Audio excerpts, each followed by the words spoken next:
नमस्कार दोस्तों, हमारे इस मंच पर आप सभी का स्वागत है। दोस्तों, लोकसभा के चुनाव नज़दीक 19 अप्रैल को पहली बार वोटिंग होने जा रही है इस देश के अंदर, और जो लगभग मई के महीने के अंत तक चलेगी। सवाल ये है कि वोटरों को क्या देखना चाहिए, देश के अंदर कितना काम हुआ, जिस कारण से सरकार को चुना गया, क्या सरकार ने वो काम किया, जो वायदे उन्होंने अपने मैनिफेस्टो में कहे क्या वो पूरे किए गए। यह देश जब से आज़ाद हुआ, अनेक समस्याएं इस देश की मुख्य समस्याएं थी, जैसे कि भूखमरी, दूसरा देश के अंदर रोजगार को उत्पन्न करना, तीसरा मरी हुई स्वास्थ्य व्यवस्था, चौथा मरा हुआ एजुकेशन सिस्टम, और भी अन्य अनेक मुद्दे थे, अनेक समस्याएं थी जब देश आज़ाद हुआ। लगभग पिछले 65 सालों में या कहें 70 सालों में कांग्रेस पार्टी के द्वारा इस देश के अंदर शासन किया गया,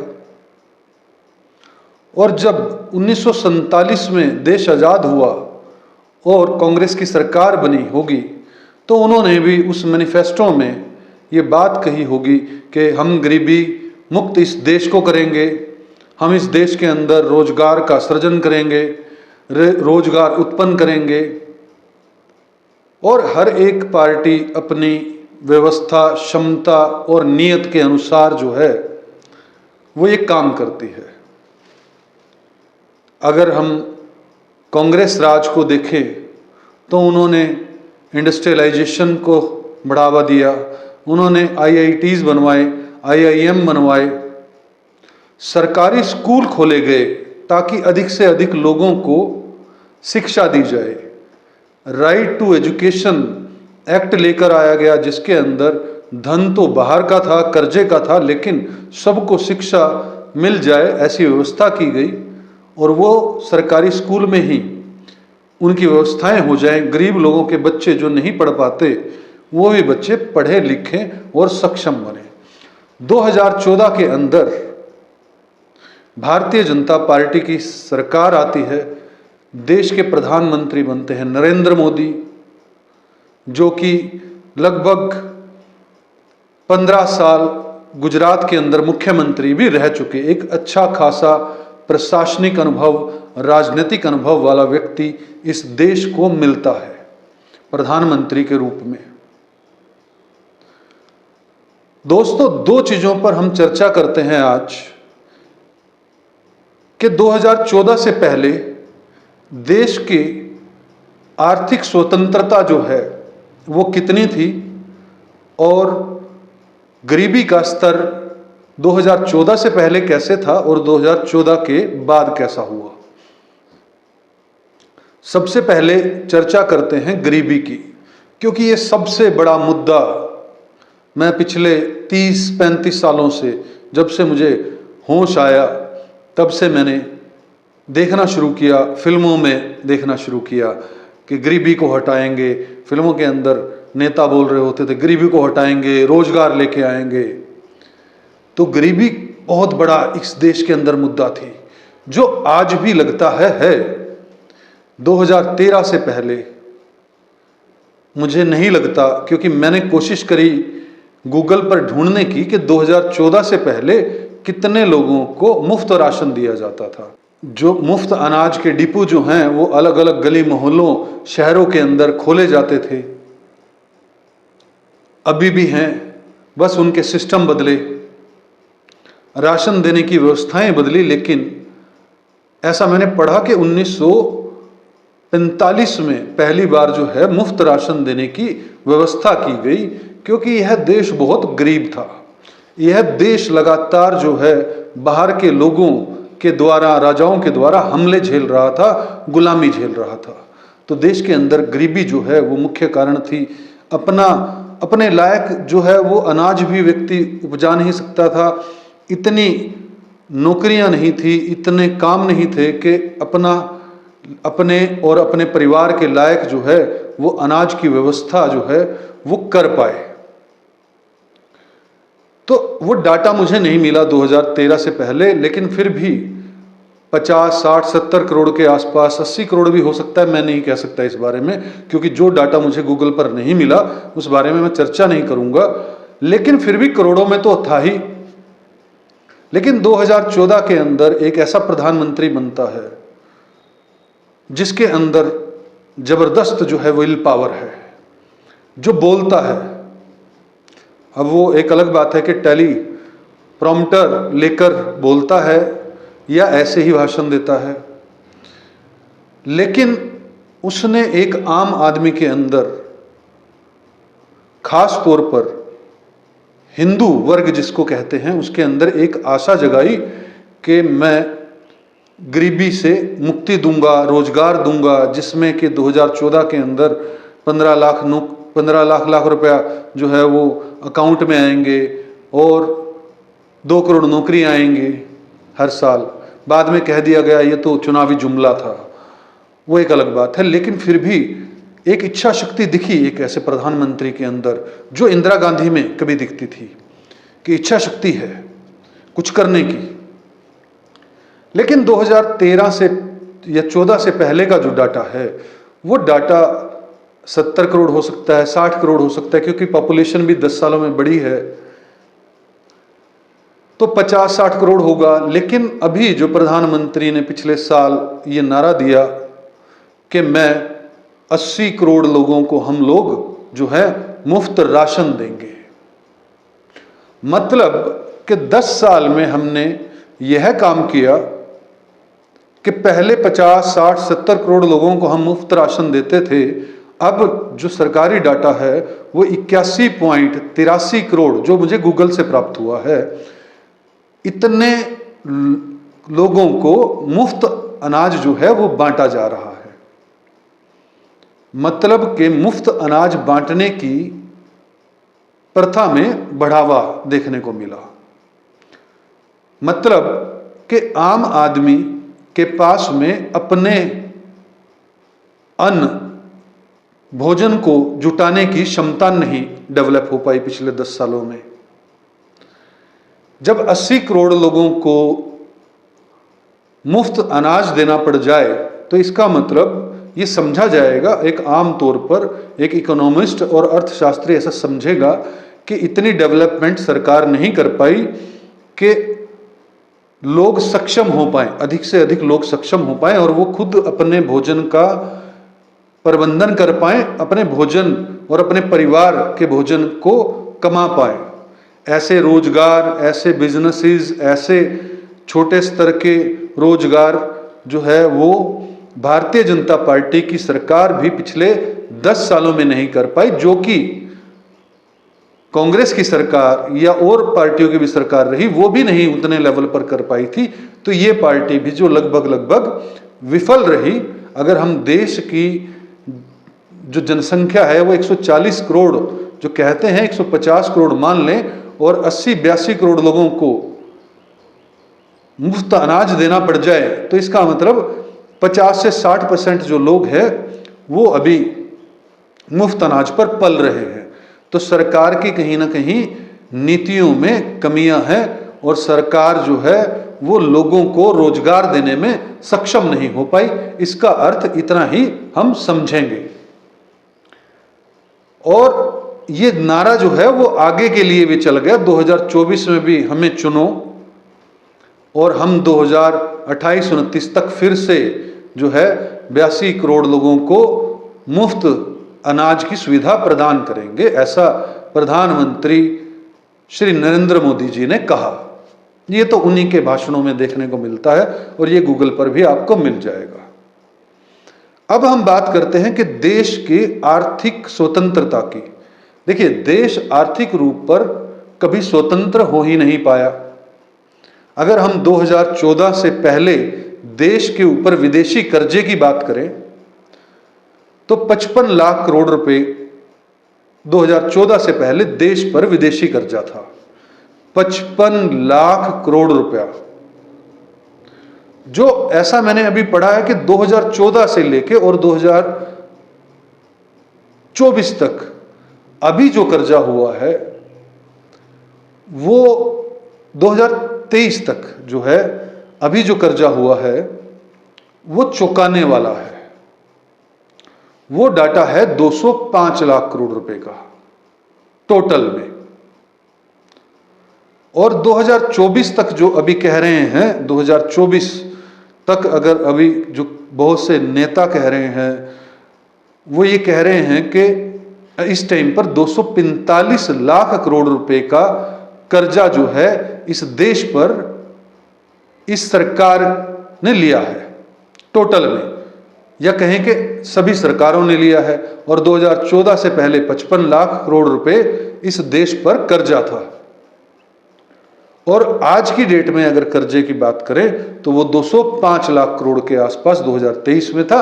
अभी बताते हैं कि 245 लाख करोड़ के आसपास टोटल विदेशी कर्जा इस देश पर हो गया है। और ये कर्जा सिर्फ और सिर्फ केंद्र सरकारों के द्वारा लिया गया कर्जा है।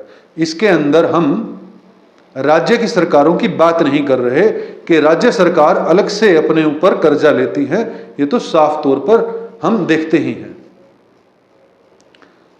मैं बड़ा हैरान हुआ कि 2004 से लेकर 2014 तक भी कर्जा 3 गुना हुआ देश के ऊपर, और अगर हम 2014 से लेकर 2024 तक की बात करें तो फिर से 3 गुना कर्जा, 3 से 4 गुना कर्जा जो है वो भारतीय जनता पार्टी की सरकार ने भी ले लिया। दोस्तों, अगर हम एक एग्जाम्पल के तौर पर समझें कि हमारा एक घर है और हमारी मंथली इनकम 1 लाख रुपए है, अगर हम 5 करोड़ का लोन ले लें तो क्या हमारी जो 1 लाख रुपए की इनकम है उसका अधिक से अधिकांश हिस्सा जो है वो क्या ईएमआई चुकाने में नहीं जाएगा? उसमें से अधिकतर ब्याज होगा। मूल चुकाने की तो बात अलग है कि हम कब तक मूल चुकाएंगे, 50 सालों में, 25 सालों में, जैसा भी सरकार ने अलग अलग एग्रीमेंट किए हुए हैं इस बारे में। लेकिन इतना कर्जा देश के ऊपर पिछले 70 सालों के अंदर जो कर्जा 55 लाख करोड़ था, वही कर्जा अगर अभी 205 लाख करोड़ हो जाए या 245 लाख करोड़ इस वक्त हो तो क्या यह चौंकाने वाली बात नहीं है?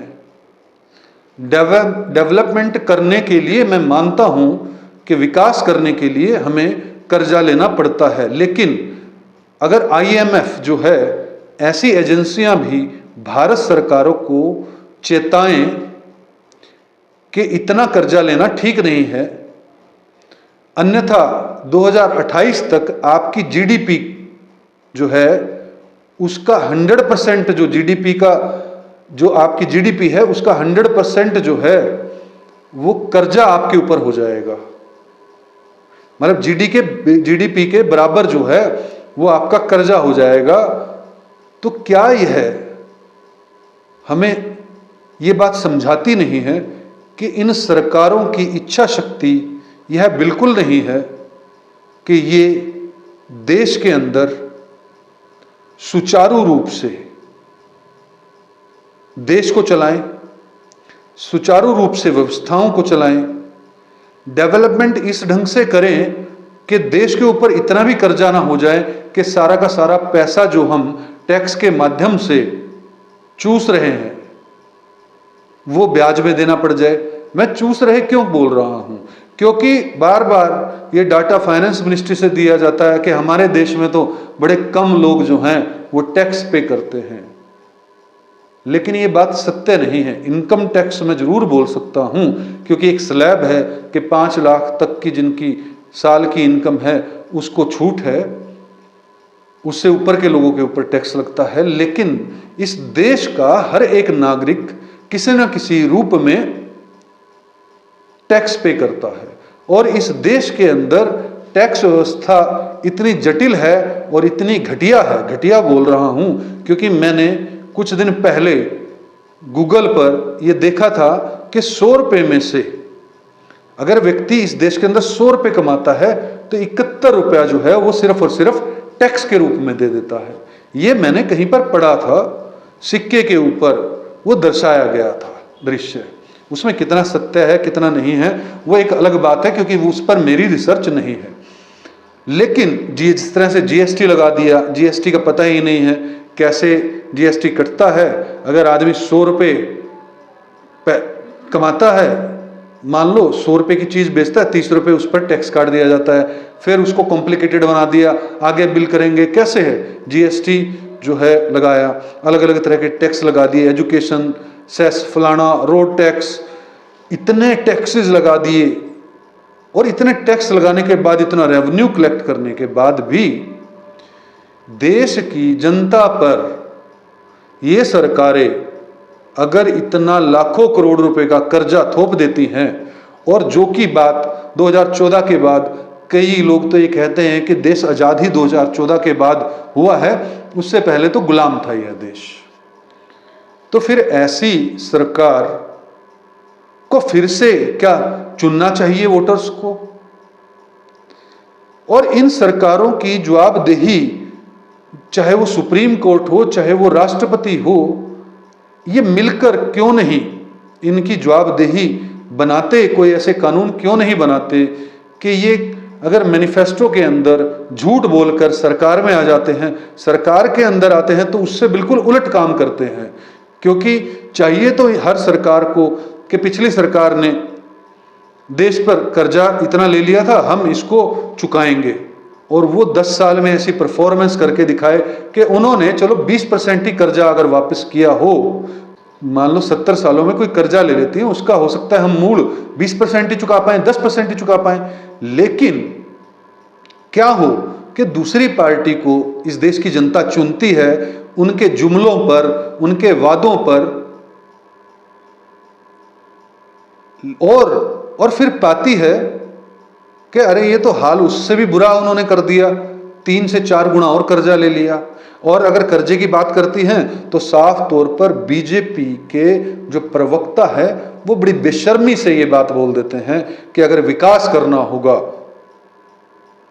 तो कर्जा तो लेना ही पड़ेगा। पहले भारतीय जनता पार्टी के जो बड़े बड़े नेता थे वो ये कहते थे कि टोल टैक्स जो है, यूपीए सरकार ने 90 किलोमीटर की रेंज में टोल टैक्स लगा रखे हैं, कैसे भरेगी ये जनता, किस तरह से ये देश की जनता कहां से पैसा लेके आएगी, कैसे टोल टैक्स भरेगी, हर 90 किलोमीटर पर आपने टोल टैक्स लगा दिया। वही भारतीय जनता पार्टी की सरकार 60 किलोमीटर पर टोल टैक्स लगा रही है। वहीं पर चिल्ला चिल्लाकर बोलती है कि अरे इतने जो है बुचड़ खाने, इतने कत्ल खाने गऊओं को काटने के लिए जो है देश की जो यूपीए सरकार है उसने खोल रखे हैं, अवैध कत्ल खाने चला रहे हैं। वहीं पर देखा जाता है कि जब भारतीय जनता पार्टी की सरकार आती है तो पता नहीं कितने सारे लीगल कत्ल खाने और खोल दिए जाते हैं। ऐसी दोगलेपन वाली पार्टियों को क्या इस देश के वोटर्स को पहचानना चाहिए, नहीं चाहिए? क्या इन नेताओं से इस देश की जनता को सवाल नहीं पूछने चाहिए? क्या इस देश की जनता को बार बार बेवकूफ बना रही पार्टियों को सुप्रीम कोर्ट को तलब नहीं करना चाहिए? क्या इलेक्शन कमीशन, सुप्रीम कोर्ट को मिलकर इन पार्टियों की मान्यताओं को रद्द नहीं करना चाहिए? क्योंकि ये झूठ बोलकर सत्ता में आती हैं और फिर इसी देश की जनता का जिस तरह से शोषण किया जाता है, क्या इन संवैधानिक संस्थाओं को जनता की तरफ देखते हुए एक कॉल नहीं लेनी चाहिए? क्योंकि संविधान ने इन्हें ये अधिकार दिया है कि वो किसी भी पॉलिटिकल पार्टी अगर वो झूठे वायदे करती है और उन वायदों को निभाती नहीं है तो क्या उनकी मान्यताएं रद्द नहीं होनी चाहिए? क्या ऐसी पार्टियों के जो इलेक्टेड मेंबर्स हैं उनको यह जनता सवाल नहीं करनी चाहिए? इस जनता के द्वारा सवाल नहीं पूछना चाहिए जनता को? क्या वोटरों को अपने खुद के स्वार्थ को छोड़ नहीं देना चाहिए कुछ दिनों के लिए, कुछ समय के लिए? क्या इन नेताओं की चमचागिरी को बंद नहीं कर देना चाहिए? अगर इस देश के हित की बात करते हैं, क्या यह देश की देशभक्ति करने का तरीका अब बदल नहीं देना चाहिए? वरना वो दिन दूर नहीं जब यह देश बर्बाद हो जाएगा और कुछ लोग जो झोला लिए बैठे हुए हैं, कंधे पर टांगा हुआ है, और वो झोला उठाकर चल देंगे, या फिर एक ही परिवार के वो लोग फिर सत्ता में आ जाएंगे बदलकर, और फिर उसी तरह से शासन करने लगेंगे और जनता का शोषण करते रहेंगे। वोटर को ये बात समझनी चाहिए, और मैं समझता हूँ दोस्तों, आप लोगों को भी इस 2024 के अंदर जागना होगा, अपनी वोट के महत्व को समझना होगा। जो वोट नहीं दे रहा है इतने सालों से, उसे वोट देनी होगी, और किसी पार्टी विशेष के विरोध में नहीं, इस देश के हित में वोट देनी होगी कि कौन व्यक्ति इस देश के हित के लिए कार्य कर रहा है और कौन पार्टी इस देश के हित के लिए कार्य कर रही है और करेगी, उसको देखते हुए हमें वोट करनी होगी। इन दो बातों पर जो मैं चर्चा करना चाहता था, आपके साथ आज मैंने चर्चा की। आपको यह वीडियो कैसी लगी कमेंट के माध्यम से जरूर बताइएगा, और अच्छी लगी हो तो हमारे इस वीडियो को लाइक कीजिएगा, शेयर कीजिएगा, और हमारे इस मंच को सब्सक्राइब कीजिएगा। जय हिंद, जय भारत।